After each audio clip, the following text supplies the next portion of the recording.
میں رسول کریم صلی اللہ علیہ وآلہ وسلم کا ذکر کرتا ہوں جو میں نے عرض کرنا ہے آپ سے۔ اچھا، یہ میں آپ کے پاس آیا ہوں، آپ صاحب نے ساؤنڈ والے کو بلایا ہے اور یہ احباب تشریف فرما ہیں، یہ حضرات اپنا مووی بنا رہے ہیں، یہ سارے آئے ہوئے ہیں۔ تو جب میں چلا جاؤں گا تو یہ بھی چلے جائیں گے۔ تو کوئی حافظ صاحب سے کہے کہ نہیں جی یہ کیوں گئے ہیں، ساؤنڈ والا کیوں گیا ہے، یہ آپ نے چیئر کیوں اٹھائی ہے، اور یہ جو بھائی بنا رہے ہیں ویڈیو یہ کیوں چلے گئے ہیں، تو آپ کہیں گے کہ بھائی بات یہ ہے جس کے لیے یہ سارا سسٹم قائم ہوا تھا، جب وہی چلا گیا ہے تو انہوں نے یہاں کیا کرنا ہے۔ میری بات سمجھ گئے؟ میں ایک مثال سے آپ کو سمجھانا چاہتا ہوں، عرض کرنا چاہتا ہوں، یعنی ادھر تازہ اور زندہ مثال سے کہ میں آیا ہوں نا، آپ نے مجھے بلایا ہے اور انتظام کیا ہے۔ انتظام کے لیے بہت کچھ ہوا ہے، ساؤنڈ آیا ہے، یہ ممبر لگا ہے اور مووی بن رہی ہے، یہ سارا کچھ ہو رہا ہے۔ تو میں چلا جاؤں تو یہ سارا کچھ موجود رہے گا۔ تو احباب گرامی، میرے محبوب آئے ہیں تو اللہ نے کائنات کو سجایا ہے، میرے محبوب آئے ہیں تو اللہ تعالیٰ نے کائنات کو سجایا ہے۔ فرمایا محبوب کہ اگر تو نہ ہوتا تو کچھ بھی نہ ہوتا، یہ زمین نہ ہوتی، یہ آسمان نہ ہوتے، یہ لوح و قلم نہ ہوتے، یہ عرش و کرسی نہ ہوتے، کچھ بھی نہ ہوتا اگر تو نہ ہوتا، اور کوئی نبی پیغمبر رسول بھی نہ ہوتا، کوئی فرشتہ بھی نہ ہوتا، یہ ساری سجاوٹ اور یہ سارا سسٹم تیرے آنے کی وجہ سے ہی تو میں نے کیا ہے۔ ٹھیک ہے، تو اب میرے محبوب کریم علیہ الصلوۃ والسلام تشریف لے آئے، یہ سارا سیٹ اپ اللہ تعالیٰ نے لگایا ہے۔ اللہ رب العزت نے یہ ایک کیا لگایا ہے، سیٹ اپ لگایا ہے اللہ تعالیٰ نے۔ تو احباب گرامی، نبی رحمت صلی اللہ علیہ وآلہ وسلم تشریف لائے، اللہ نے پوری ایک سیٹنگ کی۔ اب یہ جو سسٹم ہے یہ تو موجود ہے، تو جس کی وجہ سے یہ سسٹم لگایا گیا، ہم یہ کیسے تصور کر لیں کہ وہ موجود نہیں ہے۔ آپ سمجھ گئے ہو؟ ہمیں بعض احباب مشورہ دینے کی کوشش کرتے ہیں، ہمارے بھائی کچھ دانش مند اور عقل مند دوست ہمیں ہماری اصلاح کرنے کی کوشش کرتے ہیں کہ دیکھیں جی وہ تو چلے گئے، تشریف لے گئے، وہ تو فوت ہو گئے، وہ تو اب دنیا میں ہی نہیں ہے، اس کائنات میں ہی نہیں ہے۔ تو ہم عرض کیے دیتے ہیں کہ یہ جو لوگ ہماری اصلاح کر رہے ہیں، ان کا موجود ہونا اس بات کا پتہ دیتا ہے کہ میرا مصطفیٰ ہے۔ اگر میرے رسول نہ ہو تو پھر کوئی کائنات میں موجود ہی نہ ہو۔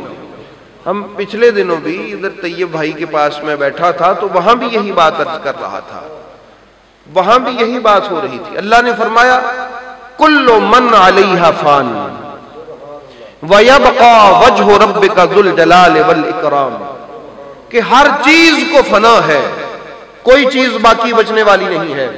فقط الا، فرمایا کہ تیرے رب کا جو چہرہ ہے وہ ہوگا، اور کوئی چیز باقی نہیں ہوگی۔ کل من علیہا فان ویبقا وجہ ربک ذو الجلال والاکرام، یہ عربی میں وجہن کہتے ہیں چہرے کو، عربی میں وجہن کس کو کہتے ہیں، اور چہرہ اس کو اس لیے کہتے ہیں کہ اس سے باڈی کی پہچان ہوتی ہے۔ چہرے سے باڈی کی کیا ہوتی ہے بھئی، یہ سر ہی اوپر نہ ہو جسم کے اور اکیلی باڈی پڑی ہو تو پہچان تو نہیں نہ ہوتی کہ یہ کس کا جسم ہے۔ جسم کی پہچان چہرے سے ہے۔ تو احباب گرامی، میرے نبی رحمت صلی اللہ علیہ وآلہ وسلم کی عظمت کو میں سلام پیش کرتا ہوں۔ اللہ تعالیٰ نے ارشاد فرمایا کہ جس سے میری پہچان ہے نا، چہرے سے مراد کیا ہے کہ میری پہچان کے علاوہ ہر چیز کو فنا ہے۔ بھئی اس کی ذات تو اس کی ہے، میرے محبوب کریم آئے، کل نفس ذائقۃ الموت کا قانون بھی وہاں پر چلا، لیکن اللہ نے اپنے محبوب کو پھر بقا عطا فرما دی۔ وہ بقا کیوں ہے؟ کیونکہ اللہ تعالیٰ نے ارشاد فرمایا کہ میری پہچان کے لیے تو میں نے اپنے محبوب کو پیدا فرمایا ہے۔ اللہ کے محبوب کی تخلیق کس مقصد کے لیے ہوئی؟ پہچان خداوندی کے لیے، معرفت رسول کے لیے اللہ تعالیٰ کے محبوب کی تخلیق ہوئی۔ تو جس مقصد کے لیے میرے نبی کو تخلیق کیا گیا وہ ہے اللہ کو پہچانا جانا. تو اللہ نے فرمایا ہر چیز فنا ہو سکتی ہے لیکن جس کے ساتھ میری پہچان باقی ہو وہ فنا نہیں ہو سکتی اور وہ چیز میرے مصطفیٰ کریم کی ذات ہے. تو احباب گرامی آپ کو پتہ ہے کہ جب اللہ کا ذکر بھی بند ہو جائے یعنی قیامت آ جائے گی تو کوئی اللہ کا ذکر کرنے والا باقی نہیں رہے گا. میرے محبوب کا درود اس وقت بھی باقی ہوگا. آپ کے اور میرے محبوب کا ذکر تب بھی باقی ہوگا کیونکہ نبی پر درود بھیجنے والا میرا خدا جو باقی ہوگا. اور آپ مجھے یہ بتائیں کہ اللہ جب درود بھیج رہا ہوگا تو پھر کسی پر تو بھیج رہا ہوگا. یہ درود دوام ہے, اس میں انقطاع نہیں ہے, یہ ٹوٹتا نہیں ہے سلسلہ. ہمہ وقت اللہ درود بھیجتا ہے, ہمہ وقت اللہ تعالیٰ درود بھیجتا ہے. تو احباب گرامی یہ سلسلہ جب درود بھیجنے کا ختم نہیں ہو سکتا تو جس پر درود بھیج رہا ہے وہ بھی ختم نہیں ہو سکتا. بھئی اللہ درود بھیج رہا ہے, کس پہ بھیج رہا ہے؟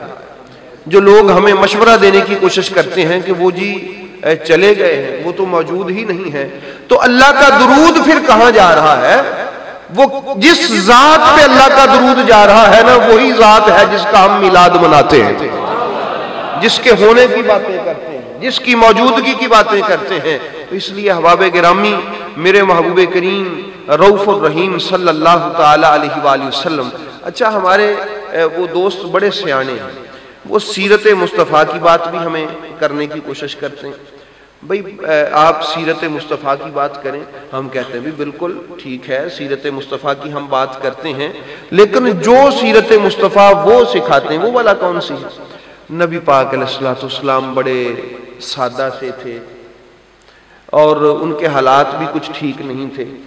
ان کے گھر میں وہ چولہا شولہا بھی نہیں کوئی اتنا جلتا ہوتا تھا, اور ایسا تھا کہ وہ کپڑے بھی خود ہی دھو لیتے تھے, جوتے کو اپنی کو مرمت بھی خود ہی فرما لیا کرتے تھے, گھر کے کام کاج بھی کر دیا کرتے تھے, اور کئی دن بھوکے بھی رہ لیا کرتے تھے. اچھا یہ سیرت مصطفیٰ بیان ہو رہی ہے. احباب گرامی بات یہ ہے کہ سیرت کا مقصد یہ ہوتا ہے کہ سننے والے کے دل میں اس کی عظمت بیٹھ جائے. سیرت بیان کرنے کا مقصد کیا ہوتا ہے؟ ہمارے بچے ہیں نا چھوٹے, ہم ان کو سیرت مصطفیٰ سنائیں, ان کے دل میں عظمت مصطفیٰ بیٹھ جائے تاکہ یہ جیسے جیسے بڑے ہوں عظمت مصطفیٰ کا نور بھی بڑھتا چلا جائے.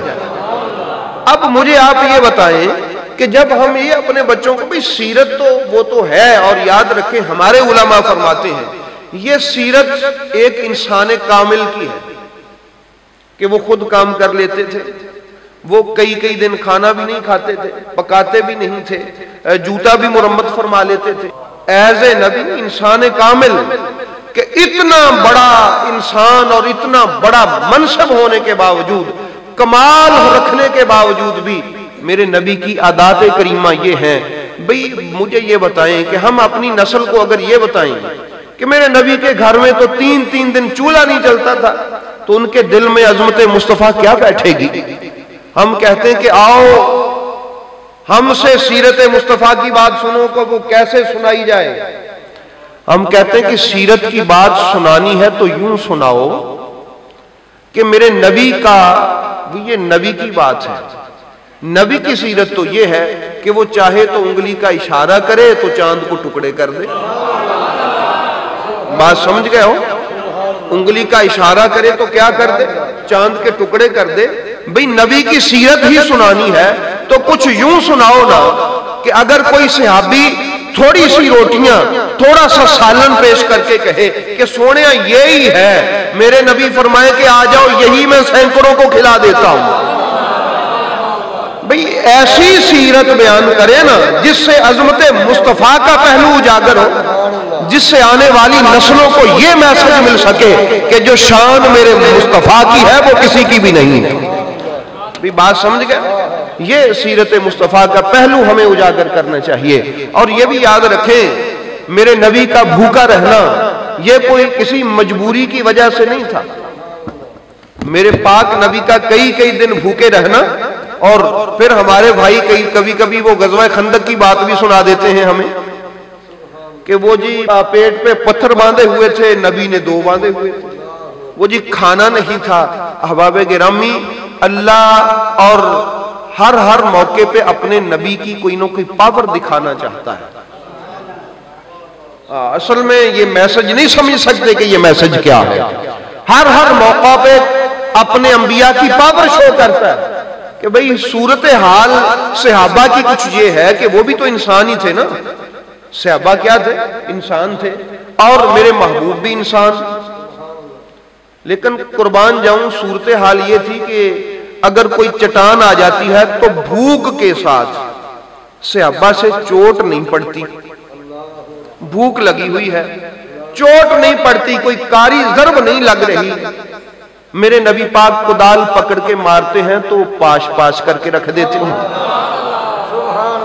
ٹھیک ہے، تو اللہ بتانا چاہتا ہے کہ بھوک تو تمہیں بھی لگی ہے اور بھوک اس کو بھی لگی ہے، لیکن فرق یہ ہے کہ تم سے اب کام نہیں ہوتا اور یہ تمام کر دیتا ہے۔ نعرہ تکبیر، نعرہ رسالت، نعرہ حیدری، نعرہ غوثیہ، نعرہ تحقیق، عظمت و شان مصطفیٰ، عظمت و مقام مصطفیٰ۔ اصل میں اللہ اپنے نبیوں کی پاور شو کروانا چاہتا ہے، یہ مقصد ہوتا ہے۔ اس لیے ہم کہتے ہیں کہ بھی سیرت بھی سننی ہے تو ہم سے سنو۔ تم نے کیا خاک سیرت سنانی ہے جس میں عظمت کا پہلو ہونا تو دور کی بات، اور بلکہ الٹا کوئی اور ہی پہلو نکلتا ہوا نظر آتا ہے۔ سیرت مصطفیٰ بھی یوں بیان کرو کہ سننے والا عظمت مصطفیٰ کا قائل ہو جائے اور اس کے دل میں میرے نبی کی عظمت کا باب بیٹھ جائے کہ واہ میرے محبوب کی کیا شان ہے۔